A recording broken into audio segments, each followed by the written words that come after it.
Welcome to Aadya TV. మనతో పాటు ఖానాపూర్ నియోజకవర్గం ముత్తూరు మాజీ జడ్పీటీసీ చారులత గారు ఉన్నారు. ఆమెను అడిగి తెలుసుకునే ప్రయత్నం చేద్దాం. మేడం నమస్తే. నమస్తే అండి. బాగున్నారా? బాగున్నామండి. చెప్పండి మేడం, ఇప్పుడు రేవంత్ రెడ్డి సర్కార్ ఇక్కడ 18 నెలల నుంచి పాలన చేస్తుంది. ప్రజలకు ఇస్తున్న 6 గ్యారెంటీల ముచ్చట ఏంటి మేడం ఈ రాష్ట్రంలో? ఇప్పుడు 18 నెలలైంది రేవంత్ రెడ్డి సర్కార్ వచ్చి, ఇందిరమ్మ సర్కార్ వచ్చి, సేమ్ పాతకాలం ఇందిరమ్మ సర్కార్ని మళ్ళీ గుర్తు తెచ్చుకోవాల్సిన అవసరం వచ్చింది ప్రజలకు. ఎందుకంటే 6 గ్యారెంటీల మాట ఇంతవరకు ఏ ఒక హామీ కూడా పూర్తి స్థాయిన నెరవేర్చలేదు రేవంత్ రెడ్డి గారు. ఈ మొత్తం రైతులు కానీ, రైతులకు ఇప్పుడు రుణమాఫీ పూర్తిగా జరగలేదు. రైతు బంధు మొన్న వేసిండ్రు, అది కూడా 2 ఎగ్గొట్టిన తర్వాత 3వది ఇప్పుడు వేసిండ్రు. అది కూడా ఎందుకు వేసిండ్రంటే స్థానిక సంస్థల ఎలక్షన్స్ వస్తున్నాయి అని చెప్పేసి ముందు ఈ రైతు బంధు రుణమాఫీ కొద్దిగా చేసేస్తే మళ్ళీ ఓట్లు పడతాయని చెప్పేసి ఆ విధానంతోనే అనుకొని ఆలోచించి మాత్రమే రైతు బంధు వేసాడు తప్ప ఆయన ఉద్దేశం రైతులను సాయం చేయాలని అసలే లేదు. 9.5 సంవత్సరాలు ఇక్కడ బీఆర్ఎస్ పార్టీ పాలించింది. సో రైతులు 50 ఏళ్ళు ఎంటకు పోయారు కాబట్టి ఇప్పుడు మేము మా ప్రజాపాలనలో ఇది రైతు సంక్షేమ ప్రభుత్వం, ఇది ఇందిరమ్మ రాజ్యం అంటే ప్రజలతో పాటు రైతులను కూడా కన్నుగా చూస్తాం మేము. కాబట్టి రైతులకు ఏకకాలంలో రుణమాఫీ చేసిన ఘనత కాంగ్రెస్ పార్టీది ఈ దేశంలోనే. సో మళ్ళీ ఇప్పుడు రైతు భరోసా డబ్బులు కూడా ఏకకాలంలో ఒకేసారిగా ఒకటే రోజున 70 లక్షల మందికి మేము ఇక్కడ రైతు భరోసా డబ్బులు ఇచ్చినాం. అందుకే రైతులందరూ పండుగ చేసుకోవాలి ఈ రాష్ట్రంలో అని చెప్పేసి ముఖ్యమంత్రి చెప్పాడు. పండుగ కూడా ఇక్కడ చేశారు.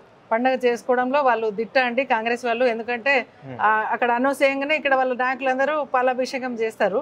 కానీ పూర్తి స్థాయిలో విలేజ్లలో వెళ్ళి చూస్తే ఏ రైతుకు కూడా రుణమాఫీ ఇంతవరకు అందలేదు. ఏదో తక్కువ శాతం 50% వచ్చి ఉంటాయి కానీ పూర్తి స్థాయిన ఏ రైతుకు కూడా రుణమాఫీ రాలేదు.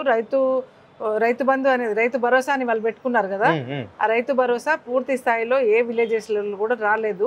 మీరు వెళ్ళి అడగచ్చు, కనుక్కోవచ్చు. ప్రతి విలేజ్లలో తక్కువనే ఉంది.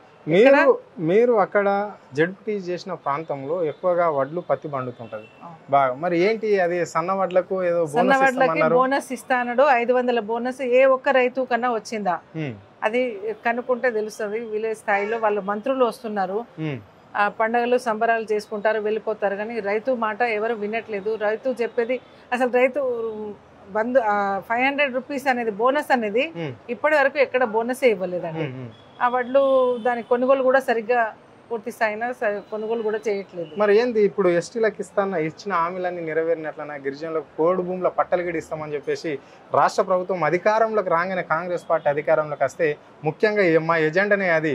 దున్నే వాళ్ళకి భూమి మా గతంలో ఇందిరాగాంధీ ఇచ్చింది, ఇప్పుడు మేము కూడా ఇస్తాం పోడు భూములకు పట్టాలని చెప్పేసి అన్నారు. మరి ఇంప్లిమెంట్ అయిందా? పోడు భూముల గురించి అసలే పట్టించుకోలేదు. ఎక్కడ పోడు భూముల పట్టాలు ఎక్కడ స్టార్ట్ చేయలేదు కదా. ఇందిరమ్మ ఇల్లు అన్నాడు, ఇప్పుడు ఓన్లీ శాంక్షన్ చేసి అది పేపర్ లో వస్తున్నది తప్ప ఎక్కడన్నా ఇందిరమ్మ ఇల్లు స్టార్ట్ చేసిండ్రా? ఒక్క ఇటుకన్నా పెట్టిండ్రా ఇందిరమ్మ ఇల్లుది? ఇప్పుడు ఎలక్షన్ వస్తున్నాయి అని చెప్పేసి ఇందిరమ్మ ఇల్లు ఇస్తున్నా, పొడు భూముల పట్టా ఇస్తున్నా, నేను మహిళలకు ఏదో చేస్తా, 2500 ఇస్తా అని చెప్పేసి ఏ ఒక్క మహిళ కన్నా 2500 వేసిండా? అత్తకి ఇస్తా అన్నాడు, కోడలికి ఇస్తా అన్నాడు, మళ్ళీ తాతకు అవ్వకు ఇద్దరికి ఇస్తా అన్నాడు. ఎక్కడ ఇవ్వలేదు కదా. నిరుద్యోగస్తులకు డబ్బులు ఇస్తా అన్నారు, అది కూడా ఎక్కడ ఏది కూడా సంక్షేమ పథకాలు ఏది సరిగ్గా చేయట్లేదు, అందట్లేదు. మరి స్థానిక ఎన్నికలు ఎట్లుండబోతున్నాయి ఈ రాష్ట్రంలో? బీఆర్ఎస్ కాంగ్రెస్ మధ్యలో పోటీ ఉంటుందా? బీజేపీ బీఆర్ఎస్ ఉంటుందా, లేకుంటే బీజేపీ కాంగ్రెస్ ఉంటుందా? అదే అండి, ఇప్పుడు స్థానిక సంస్థల ఎలక్షన్స్ వస్తాయని చెప్పేసి ముందు రైతు బంధు వేశారు.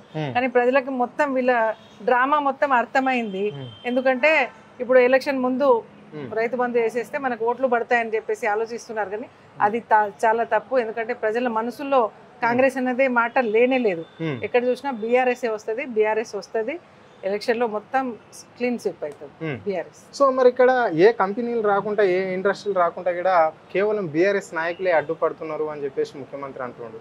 దీన్ని ఎలా చూస్తారు? మరి ఎందుకు అడ్డుపడుతున్నారండి? మేము లగ్జర్ల విషయంలో కావచ్చు, రమణపేట విషయంలో కావచ్చు, ఇక్కడ జైరాబాద్ విషయంలో కావచ్చు, డప్పూర్లో అంటే ఫార్మా విలేజ్ తీసుకొస్తాము, ఇండస్ట్రీ తీసుకొస్తాము అని చెప్పేసి కంపెనీ తీసుకొస్తామంటే వీళ్ళు అడ్డుపడుతున్నారు. రైతులను కావాలని పోగు చేసి ల్యాండ్ యాక్విజిషన్ చేయకుండా అడ్డుపడుతున్నారు అని చెప్పేసి అంటుంది కదా.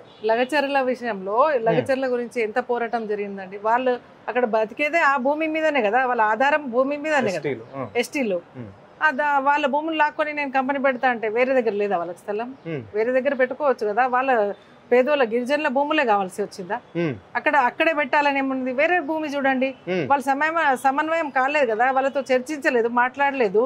నేను తీసుకెళ్లి వాళ్ళు అమాయకులు కాబట్టి వాళ్ళ భూములు లాక్కొని అక్కడే పెడతా అని చెప్పేసి చెప్తే ప్రజల పక్షాన మాట్లాడినాం కానీ కంపెనీ ఆపేద్దామనే ఉద్దేశంతో బీఆర్ఎస్ పార్టీ ఏది చేయలేదు. వాళ్ళ సమన్వయం అయితే వాళ్ళతో ఓకే ఉంటే బీఆర్ఎస్ పార్టీ ఎందుకు అడ్డొస్తుంది? ప్రతిదానికి ఓకే ఉంటాం కదా.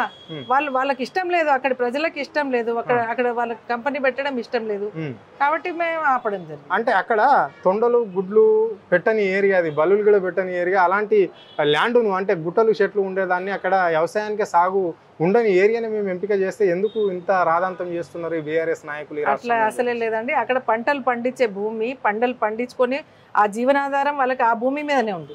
వేరే వాళ్ళకి బిజినెస్లు కానీ వేరే ఏమి లేదు కదా ఆ రైతులకు. ఆ భూమిలోనే పండించిన పంటను తిని బతుకుతున్నారు. అలాంటి వాళ్ళ భూములు లాక్కొని వీళ్ళు రోడ్డును పడేస్తారు. ఎక్కడ పోయి వాళ్ళు బతకాలి? ఎలా బతకాలి? ఎస్టీ గిరిజనులు వాళ్ళందరూ. మరి అలాంటి భూములను తీసుకుపోయి తొండలు గుడ్లు పెడుతున్నాయి అని చెప్పేసి అన్ని తప్పుడు ప్రచారమే చేస్తున్నాడు తప్ప అక్కడ నిజమైన వాస్తవంగా ఏం మాట్లాడట్లేదు. అంటే ఇక్కడ మరి ప్రతిసారి ముఖ్యమంత్రి మాట్లాడినప్పుడల్లా కల్వకుంట్ల కుటుంబాన్ని టార్గెట్ చేసి మాట్లాడతాడు. దానికి ప్రధాన కారణం ఏంటి? కల్వకుంట్ల ప్రభుత్వం ఇంతకుముందు 10 సంవత్సరాలలో ఏం చేసిందో ప్రజలందరికీ తెలుసు. రైతు బంధు ఇచ్చింది, దళిత బంధు ఇచ్చింది, ఇంటింటికి నల్లా ఇచ్చింది, కరెంట్ ఇచ్చింది, పాము కాటుతో ఎంతో మంది రైతులు చనిపోయేవాళ్ళు. అలాంటిది రైతు బీమా ఇచ్చింది. అలాంటి సంక్షేమ పథకాలు అన్ని ఇచ్చింది. ప్రజలు మళ్ళీ కేసీఆర్ సారే కావాలని కోరుకుంటున్నప్పుడు ఇప్పుడు రేవంత్ రెడ్డికి ఎందుకు మంట అండి? రేవంత్ రెడ్డికి ఇప్పుడు ఎందుకు మంట వస్తుంది అంటే రైతులందరూ మిగతా మహిళలు కానీ నిరుద్యోగస్తులు కానీ మళ్ళీ కేసీఆర్ ని అడుగుతున్నారు కాబట్టి ఇలా టార్గెట్ చేసి మాట్లాడుతున్నారు అని చెప్పేసి ఓన్లీ నింద వేయడం తప్ప ఈ 6 గ్యారంటీల మీద ఏది పట్టించుకోవట్లేదు. ప్రజలు మళ్ళీ బుద్ధి చెప్తారు. తప్పకుండా రాబోయే కాలంలో కేసీఆర్ సారే వస్తారు. అంటే చివరిగా మరి ఉమెన్ రిజర్వేషన్ అన్నారు, ఇక్కడ కాంగ్రెస్ పార్టీ అధికారంలో రాగానే దాన్ని ఇంప్లిమెంట్ చేస్తామన్నారు ఈ రాష్ట్రంలో. మరి ఎంతవరకు వచ్చింది అది? ఉమెన్ రిజర్వేషన్ అన్నారండి, అక్కడ బిల్ పాస్ చేపిస్తారు కానీ అక్కడ మరి మోడీ దగ్గర పోయి చాటున కలుస్తున్నారు రేవంత్ రెడ్డి. ఎప్పుడన్నా మహిళల గురించి మాట్లాడుతున్నాడా? మాట్లాడట్లేదు. పోనీ మంత్రి ఉంది సీతక్క, మహిళా మంత్రి ఉంది కదా, ఎప్పుడన్నా ఒక్కసారన్నా మీరు విన్నారా మహిళల గురించి మాట్లాడింది? ఎక్కడన్నా మహిళల గురించి, రిజర్వేషన్ గురించి, మహిళా సాధికారిత గురించి ఏదన్నా ఎప్పుడన్నా మాట్లాడంగా విన్నారా మీరు? ఆమె కూడా గిరిజన మహిళ, ఆదివాసీ మహిళను నన్ను అవమానిస్తున్నారు అని చెప్పేసి నిన్న దాంట్లో చెప్పుకుంటున్నది ప్రెస్ లో. ఆదివాసీ మహిళనే ఉన్నావు, నువ్వు వేరే జాతికి సంబంధించిన టార్గెట్ చేసినావు అంటున్నది. ఆమె ఒక ప్రతినిధి కదా, ఆమె ఒక మినిస్టర్ కదా, అన్ని జాతుల వారికి ఉంది కానీ ఆమె ఓన్లీ ఆదివాసీకి లేదు కదా. మరి ఓన్లీ ఆదివాసీకి ఉన్నట్టు నేను ఆదివాసీ మహిళ అంటే నువ్వు లీడర్ ఎందుకైనావు? మరి ఆదివాసీ అన్నప్పుడు నువ్వు ఆదివాసీకే పని చేసుకుంటూ ఆదివాసీ గూడాలలో ఉండాలి, నివసించాలి, వాళ్ళ ఏదైతే సంక్షేమ పథకాలు వాళ్ళ గురించే ఉండాలి. నువ్వు ప్రజాప్రతినిధిగా ఎందుకు వచ్చినావు? నువ్వు మొత్తం అన్ని కులాలకు కలిసి వచ్చినావు కదా. మరి నేను ఆదివాసీ మహిళ, నాకు ఏడిపిస్తున్నారు, నన్ను టార్గెట్ చేస్తున్నారు అని చెప్పేసి చెప్పుకోవడం ఎంత బుద్ధి తక్కువ పని అది.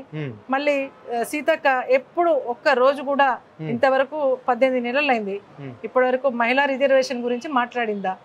ఇంతవరకు ఎక్కడ మాట్లాడలేదు. మహిళల కోసం ఆమె పోరాటం చేయడమే తప్పు అనిపిస్తుంది ఆమెకు. ఎందుకంటే ఆమె తప్ప ఏ మహిళలు రాజకీయంలో ఉండకూడదు అనే ఆలోచన ఆమెకు ఉంటుంది. Okay, right. ఇది షారుల్లాతో ఈ రోజు FTF.